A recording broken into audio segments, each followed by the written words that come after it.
we come back to the perspective of ourselves, right? Which is like, what is my unique gift and contribution that I want to make? So it's like, I mean, quite frankly, like there are a lot of business ideas I have that I could go do, but I just don't want to spend my time. Like it takes, I mean, realistically, I understand now, I didn't understand this when I first started getting involved in entrepreneurship, but realistically, if you are going to start a startup or get involved in an early stage of a startup, I would highly recommend, I think of it in terms of a 10-year commitment, like in terms of what actually needs to be accomplished and achieved. So like, yeah, I mean, we talk about prioritization, right? It's like, I got 50 ideas for business I could start, but I'm not going to spend 10 years working on that idea. I might spend 5 minutes thinking about it, but I might talk to you about it over a beer, but I'm not going to spend 10 years working on it because I've only got one life to live. And then I've got like 3 or 4 major projects I can work on. And I'm just not going to spend it on, things that are not worth my time. Yeah, you can't build every idea that you have. I used to have the same kind of mentality where I was like, oh, like I just thought of like this amazing feature that Netflix doesn't have. Exactly. And so I could just build it and then it would be better than Netflix. And it's just like, dude, you're not going to build it. And so I actually called Netflix with my product idea. And it was like such a funny conversation because this dude was epic. He was used to just handling like, like my TV doesn't work, asshole. Like, like those kind of calls. And I'm just like, dude, like, can I give you like a product, like a feature recommendation? Yeah. He was like, what? I was like, yeah, like, like, when you flip the channels on the television, you just have instant content and you don't have to go through this whole overwhelming choice paradox of like, this overwhelming choice decision of what do I watch, right?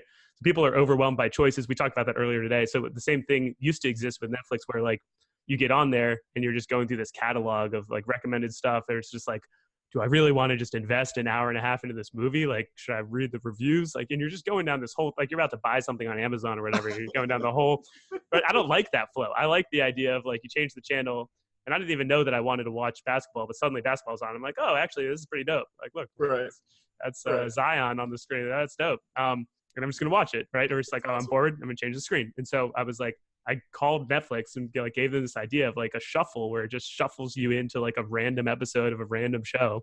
And then you can just kind of flip through it and then be like, oh, this is pretty cool. I'll actually watch it. And so now they've started doing the thing where if you're not watching anything, they'll play the preview, which I think is a similar idea. You're kind of immediately immersed into the content. You're not just like sitting in a catalog having to make this final decision of which content do I want to watch, which makes sense in a case where you have to pay for content. But when all of it is already free, like why are you like waiting so long to make a decision? So now I'll just flip something on in Netflix while I'm looking for other stuff or whatever. I appreciate your contribution to Netflix. The dude had no idea how to respond. He was it's like, thank you, sir. Like, all right. Yeah. That's awesome. I don't know if that went anywhere. I don't know if that escalated to anything, but like, it was the idea of like 5 years ago, I would have like in college, I would have been like, yo, like we're going to build this. Like we're going to build, I would get really hyped up about it for about, 3 hours and be like, yeah, like I could build this. It's way better than what Netflix does. But then it's like, a feature might differentiate you for like a couple days. And as soon as you get any amount of hype, then Netflix has a team of engineers that can just build that feature. So it's not like you can't compete with them on their scale. You need scale to be Netflix. And I'm not going to invest that amount of time. And so why would I bother holding on to this idea instead of putting it out there?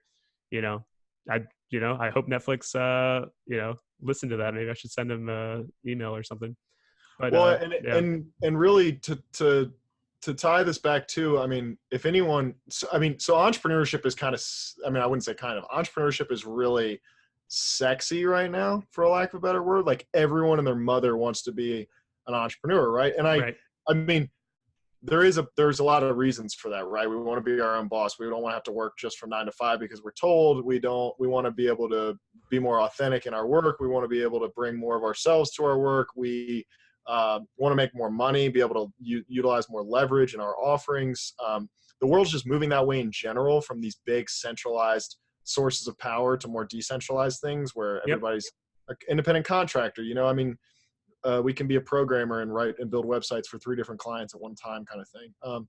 But all that being said, if someone is considering going into the work of being a contractor or consultant or an entrepreneur and starting a startup, like they're in all of this work, whether you're a videographer or starting a company or anything, there are days where you have to literally like drag yourself up off the ground. And like, if what I'm working on isn't inspiring enough for me, then I just can't do that. So like, Right.